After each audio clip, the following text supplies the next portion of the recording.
We had Hembo do some research on your brother, TJ Watt, and I would just like to kind of get your take on him. I should have sent this over to you before the program so you could have had eyes on it, but I think it's kind of self-explanatory. TJ's the only player since sacks became an official stat to win 3 sack titles. 2020, 2021, 2023, 2022, he was injured for a lot of the games, and the way the Steelers played in those games obviously affected it as well. When he plays, they're 71 and 36 and 2.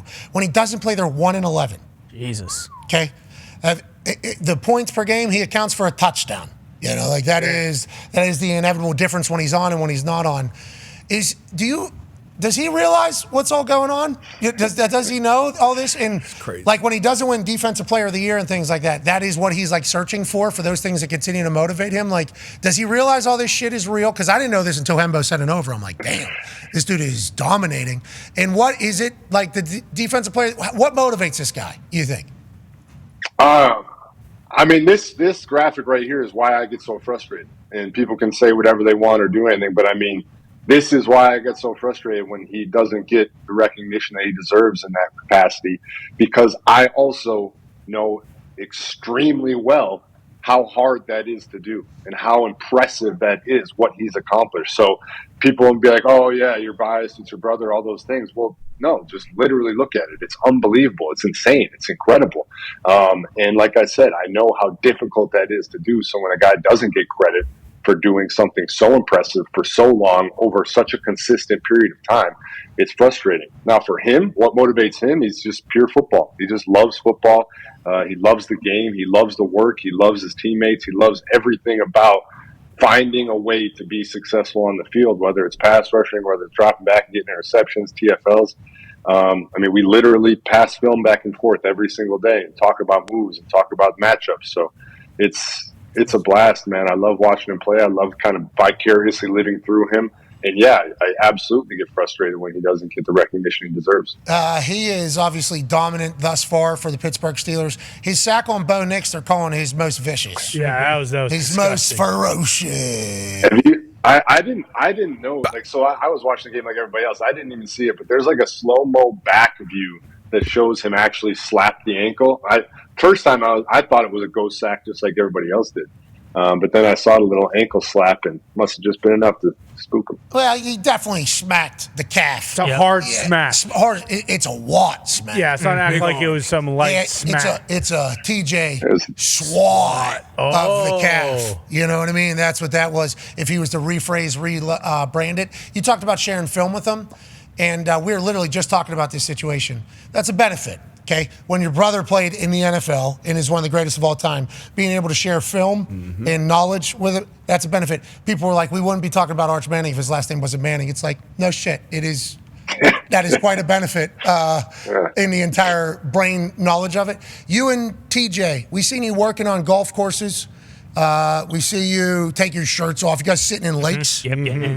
Frozen lakes together. Is he kind of your barometer for how much longer you could still play in the NFL? Because that feels like a tall. It definitely, yeah. I mean, I definitely look at him move and shake, and I run next to him, and I'm like, all right, how far behind am I here? Like, how in the weight room are my numbers in the same? So, yeah, it's definitely fun to be able to have somebody right next to you to kind of compare yourself to. Yeah, I don't think that's a fair thing for you, because we'd like to see you come back and play. I don't know if you're ever going to be able to catch TJ right now. All right, calm down. Yeah, calm down. All right, somebody in the family can. has 20 and a half. Somebody in the family is the only person in history to have 20 sacks twice. The other person doesn't.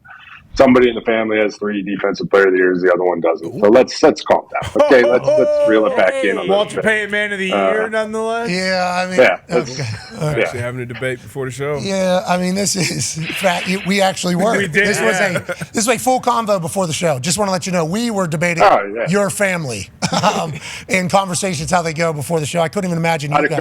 How'd the debate go? You had a couple voters. There was a younger generation. He'll pass me. There's no question. I mean, there's no question. He is currently on a path to pass me. All right. Well, no doubt. Let's talk about some other young bucks that are on a tear. This weekend, a guy had 5 sacks, taken back to 4.5. Their team loses, obviously. We don't know how that has happened. We chatted about that literally on Monday. 4.5 sacks, and then also fake punt completed and they still lose the game. But this should not be forgotten about. Hutchinson is coming into full form, we're thinking. He's really learning the position, and is this going to be what we see from him all year? Yeah, guy's a beast. He's a freak. It's awesome to watch. He clearly works on his game. He's got some great techniques, some great tactics. One thing I will say on a couple of these sacks, Baker drops very deep. Obviously, he plays extremely well. He's had a great year so far. They found a way to win this game despite every stat being against them. But it's a defensive lineman's dream, especially an edge rusher, when a quarterback drops back. So at like 7.5 yards, 8 yards, that's a tough spot for us to get to because it's a lot easier for the offensive lineman to set and get in the way. If a quarterback starts dropping back to 9, 10, 11 yards, that's when you're like, oh, this is beautiful because you can just kind of run that hoop and get around the edge. But I know that feeling very well. I'm fortunate to have had it in Detroit one time. I had a sack on the very first play of the game on Thanksgiving in Detroit, and he had 3 sacks in the first quarter. You're sitting on that bench feeling immaculate, just sitting there like, oh, this is great. And then you go out there and you play a little more loose, you play a little more free, and all of a sudden there he ends up with 4.5. I mean, big day for him. Sadly, not a great day for the Lions. Incredible day for the Buccaneers. Did you see what Aiden Hutchinson does in the offseason? He carries around a gallon of water. Mm-hmm. He golfed a little bit, but it was mostly just working out all day, every day. And the gallon of water. Were you a gallon of water guy? No, but I drank a gallon of water, but I wasn't. I kind of was grossed out by drinking out of the same gallon all the time. I didn't love it. How do people do it? Do they strap it to like a belt loop? I don't know how they. Where do they? Big chain, because then it's just easier to lift up. Because I want to do it, because everybody that does it is in such great shape. Yeah, have to be that to do it. Such great shape. It's like, that looks like that's the key. Carrying around. Is it a new gallon every day, or are you just refilling the same one? And if you're refilling it, are you washing it at all? How about the big fucking buckets they have? See? Got to slow it down. Got to tighten it up. There it is. Come on. I'm trying. That's on us. We got a little loose. Brady jug? The bucket, yeah. Like there's carrying around a bucket of water. What am I doing? Where am I? No bong? Yeah, no one's doing it. Bicep? Oh, they're doing it.